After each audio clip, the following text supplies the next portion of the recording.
নমস্কাৰ বন্ধু বান্ধৱীসকল, আজি মই আপোনালোকৰ মাজলৈ লৈ আহিছোঁ অসমীয়া সাহিত্যৰ লগত জড়িত অতি গুৰুত্বপূৰ্ণ 10টা প্ৰশ্ন আৰু ইয়াৰ উত্তৰ। আশা কৰোঁ আপোনালোকে ভিডিঅ'টো সম্পূৰ্ণকৈ চাব। আহক তেন্তে আমি প্ৰশ্নসমূহলৈ আগবাঢ়োঁ। প্ৰথম প্ৰশ্নটি হৈছে অগ্নিকবি বুলি কাক জনা যায়? উত্তৰ কমলাকান্ত ভট্টাচাৰ্য। দ্বিতীয়টি প্ৰশ্ন হৈছে অসম কেশৰী বুলি কোনগৰাকী কবিক জনা যায়?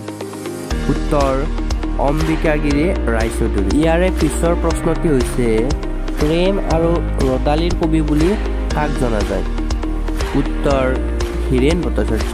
ইয়াৰে পিছৰ প্ৰশ্নটো হৈছে অতীন্দ্ৰিয়বাদী কবি বুলি কাক জনা যায়?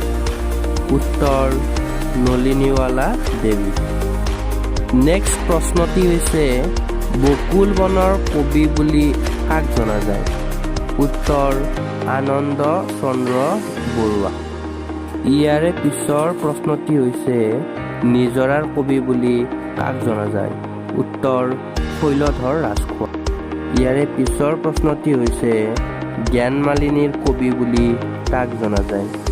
উত্তৰ মফিজুদ্দিন। নেক্সট প্ৰশ্নটি হৈছে ভাঙনি কোঁৱৰ বুলি কাক জনা যায়? উত্তৰ আনন্দ চন্দ্ৰ আগৰৱালা। নেক্সট প্ৰশ্নটি হৈছে পাপৰিৰ কবি বুলি কাক জনা যায়? উত্তৰ গণেশ চন্দ্ৰ গগৈ।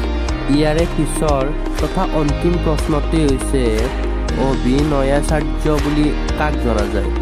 উত্তৰ ব্ৰজনাথ শৰ্মা। যদি ভিডিঅ'টো ভাল পালে প্লিজ লাইক, কমেণ্ট আৰু যদি আপুনি আমাৰ চেনেললৈ নতুনকৈ আহিছে তেন্তে ছাবস্ক্ৰাইব কৰিবলৈ নাপাহৰিব আৰু এনেকুৱা ধৰণৰ ভিডিঅ' আগলৈ পাই থাকিবলৈ ন'টিফিকেশ্যন বেলটো অন